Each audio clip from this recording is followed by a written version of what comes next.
सजेगा, जश्न मनेगा। जोश से हम खेलेंगे, हार को भी झेलेंगे, देखेगा सारा जमाना। अब तक बनी दिल में उमंग, अब तक हम हैं हिम्मत के संग, अब तक जिंदा अपनी लगन, अब तक, अब तक, अब तक। अस्सलाम वालेकुम जनाब, जैसे कि आप सब जानते हैं कि एशिया कप क्रिकेट टूर्नामेंट में सुपर 4 मरहले के मैचेस जारी हैं। आज दिफाई चैंपियन श्रीलंका और भारत की टीमें एक दूसरे से मद्दे मुकाबिल हैं।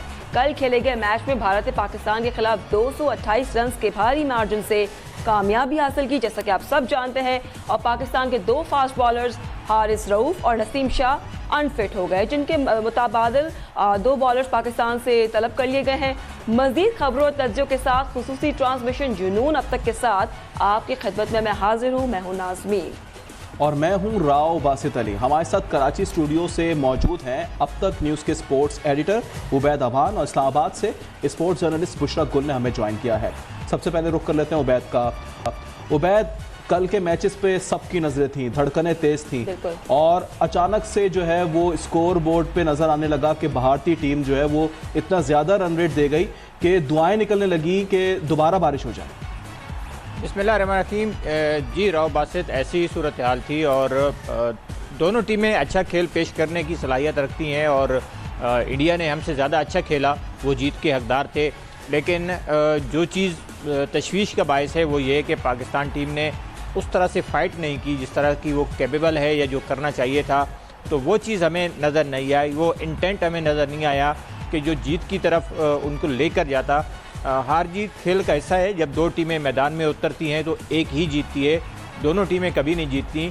लेकिन कम से कम इतना ज़रूर हो कि एक फ़ाइट हमें नज़र आए कि हमारी टीम जो है वो चैम्पियन टीम है, वर्ल्ड नंबर 1 टीम है और हमारे पास वर्ल्ड नंबर 1 बैट्समैन है जो कि हमारे कप्तान भी हैं। तो उनको अपने उस लेवल के मुताबिक जो है वो खेल दिखाना चाहिए था, वो हमें नज़र नहीं आया, जिसकी वजह से शायकीन जो है वो बहुत ज़्यादा मायूस हुए हैं, बददिल हुए हैं।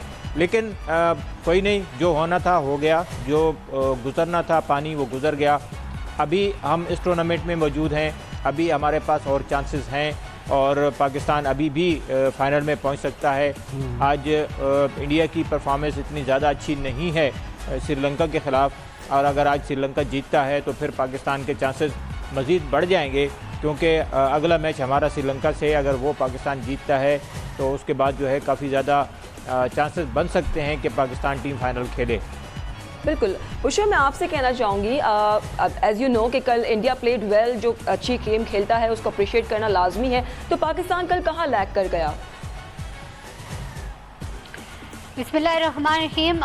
सबसे पहले तो मैं कहूँगी कि जब कोई टीम अच्छा खेलती है, फतह से हमकनार होती है, तो उसकी खामियां छुप जाती हैं। लेकिन जब शिकस्त होती है तो 100 सवालात भी उठ जाते हैं। सवालात इसलिए उठाना चाहूँगी, ठीक है, ये भी बातें की जाती हैं कि कोई एक आध शिकस्त हो जाए तो हम बहुत ज़्यादा बोलना शुरू कर देते हैं, जिसको माइंड भी किया जाता है कि एक शिकस्त जो है वो हमसे बर्दाश्त नहीं हो पाती है शायद, लेकिन ऐसी हरगिज़ बात नहीं है। कुछ ऐसी खामियां होती हैं जिन पर बोलना बनता है, कुछ ऐसे सवालात होते हैं कि वो सवालात इसलिए किए जाते हैं कि ताकि उनको हल किया जाए। तो कल के मैच को देखते हुए मैं ये कहूँगी कि इंडिया ने बड़ी ही ज़बरदस्त क्रिकेट खेली है। उन्होंने अपना जो मोमेंटम था, जिस तरीके से बारिश ने बीच में एंट्री डाली, पहले दिन का खेल आधा हुआ, दूसरे दिन शुरू हुआ, तो ये माइंड सेट था कि मोमेंटम में भी इंडियन टीम के बैट्समैन का टूटेगा। लेकिन जिस तरीके से उन्होंने स्टार्ट लिया और फिर उसका इख्तिताम किया वो सबके सामने था और हम उसको अप्रिशिएट करते हैं कि सिर्फ इंडियन टीम के 2 खिलाड़ियों ने पासा ही मैच का पलट कर रख दिया और इतना पहाड़ जैसा टोटल स्कोर उन्होंने कर दिया। खास तौर पर मैं कल भी तारीफ के राहुल की कर रही थी कि एक इंजरी के बाद आ रहा है खिलाड़ी और वो इतनी आउट क्लास परफॉर्मेंस दे रहा है। बुमराह ने जिस तरीके से आउट क्लास परफॉर्मेंस दी, फिर उनके स्पिनर की मैं तारीफ करना चाहूंगी कि ये माइंडसेट था कि शायद स्पिनर के लिए साजगार नहीं है पिच, लेकिन कल उनके सबसे ज़्यादा आउट उनके स्पिनर ने करके दिए हैं। और कुलदीप को जो है मैं सराहूंगी उनकी बॉलिंग को कि 5 उन्होंने आउट करके दिए हैं। तो मेरे ख्याल में पाकिस्तानी टीम को अब भी मौका है कि ठीक है शिकस्त होगी, आगे को बढ़ना है, लेकिन उनको अपनी गलतियों को देखना है। बैटिंग लाइन के ऊपर देखें, आपको पता है कि आपकी बैटिंग उस तरह से मजबूत नहीं है। सबसे पहली गलती तो मैं कहूँगी कि जिस तरीके से टॉस जीतकर फैसला किया कि हम फील्डिंग की तरफ जाते हैं। ज़रूरी नहीं होता कि आपकी बॉलिंग स्ट्रेंथ है तो आपको बॉलिंग जो है 100% हर मैच में करके दे, लेकिन हम बैटिंग को अगर देखें तो बैटिंग हमारी काफ़ी अरसे से नहीं चल रही है। तो उसको देखना होगा कि इतना बड़ा पहाड़ जैसा टारगेट आप चेजिंग की तरफ जा रहे हैं, क्या सोच कर आप जा रहे हैं, फिर बैटिंग में जो गलतियां हैं उनको कैसे कवर अप किया जाए। गलतियां तो गलतियां, अब सवाल अब ये भी उठने लगा है बाबर आजम की कप्तानी पे कि आया टॉस जीतकर जो फैसला किया गया क्या वो फैसला सही था या गलत था। और रिजर्व डे की बात की जाए तो रिजर्व डे तो गले ही पड़ गया पाकिस्तानी टीम के। इन्होंने परफॉर्मेंस उस अंदाज में दिखाई ही नहीं, जबकि बिल्कुल सामने खेलने वाली टीम भारतीय टीम ने जबरदस्त परफॉर्म किया। राव बासित, सबसे पहले तो मैं बात कॉम्बिनेशन के ऊपर करूंगी कि हमारा कॉम्बिनेशन ही अभी सेट नहीं हो रहा। हम सिलेक्शन किस बेस पर कर रहे हैं। बैटिंग लाइन में अगर हम देखें तो हमारे ओपनर क्या कर रहे हैं। फ़खर आपके सामने है, लिंकन सीरीज से लेकर अफगानिस्तान सीरीज तक, अफगानिस्तान सीरीज से लेकर एशिया कप तक क्या उनकी परफॉर्मेंस चल रही है। फिर भी वो साथ चल रहे हैं। एक प्लेयर के ऑफ कलर होने के लिए 4-5 मैच काफ़ी होते हैं। उनके ऊपर कौन सा काम किया गया है या फ़खर ने खुद कौन सी परफॉर्मेंस देनी चाहिए। कल आप देखें कि वो विकेट पर थोड़ी देर ठहरे रहे हैं, 50 बॉल्स उन्होंने खेली जरूर है, लेकिन उन्होंने 50 स्कोर मुकम्मल नहीं किए अपने। मे बी वो निस सेंचुरी के मूड में थे कि वो अपने ऊपर से एक लेवल हटा दे, लेकिन कल कोई भी प्लेयर टीम के लिए नहीं खेल रहा था। ये वाज़ेह था, कहीं पे भी किसी भी डिपार्टमेंट में हमारे प्लेयर्स ने कोई मेहनत नहीं की। हम फील्डिंग के मसाइल पर हमेशा मैं बोलती आई हूँ, कल आप फील्डिंग इंडिया की देखें और अपनी देखें।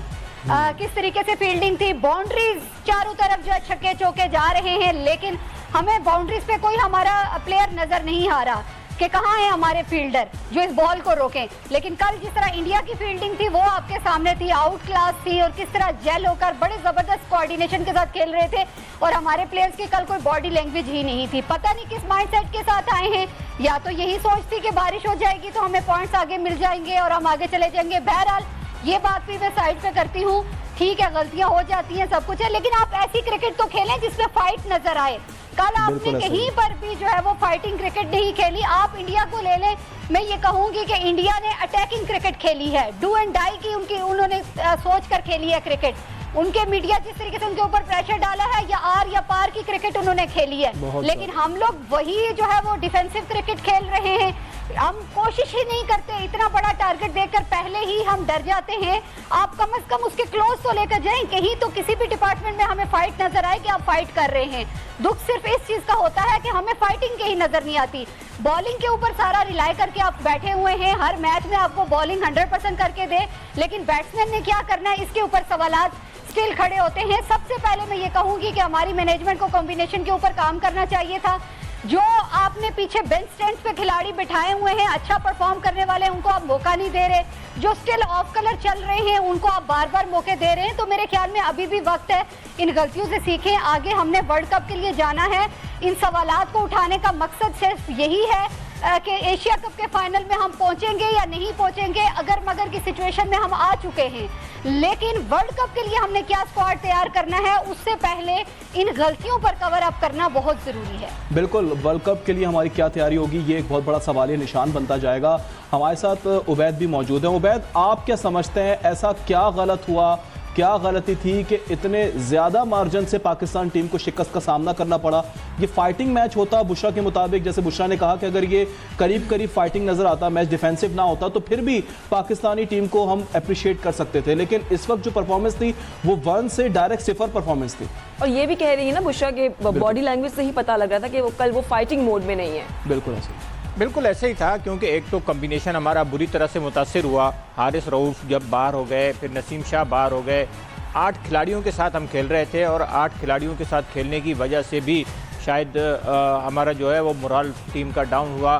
फिर रन्स बहुत ज़्यादा लग गए स्कोर बोर्ड के ऊपर, और उन रन्स तक पहुंचना अपनी जगह जो है वो एक बहुत बड़ा जो है वो मार्का होता अगर पाकिस्तान उसके नज़दीक भी पहुंच जाता, क्योंकि जिस तरह की कंडीशन थी तो उसमें इतने बड़े रन्स बनाना जो है वो बहुत ज़्यादा मुश्किल होता। फिर ये कि कई मौक़ों पर हमने देखा कि पाकिस्तान के बैट्समैनों ने विकेट थ्रो की है, उन्होंने अपने आप को बचाने की कोशिश नहीं की, किसी बैट्समैन ने विकेट पर रुकने की कोशिश नहीं की। फ़खर हमें थोड़ा सा नज़र आए, वो विकेट पर रुके ज़रूर, लेकिन उन्होंने सिर्फ गेंदें ही ज़ाय की, उन्होंने कोई पार्टनरशिप बनाने की कोशिश नहीं की या उन्होंने कोई अपनी इंडिविजुअल परफॉर्मेंस देने की कोशिश नहीं की। और इसी तरह से बाकी प्लेयर्स को भी देख लें, इमाम है, बाबर है, रिजवान है, सलमान आगा है, इफ्तिखार, सब जो है वो बस आए और गए, इसी चक्कर में सब नज़र आए।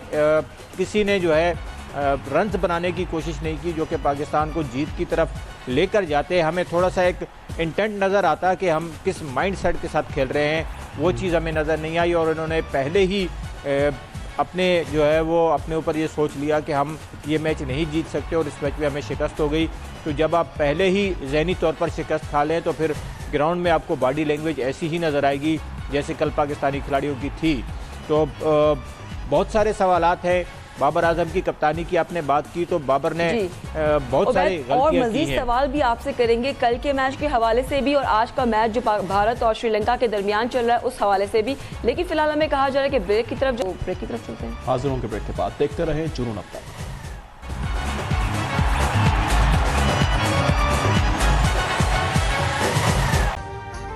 अभी सब्सक्राइब करें ताकि कोई खबर रह न जाए।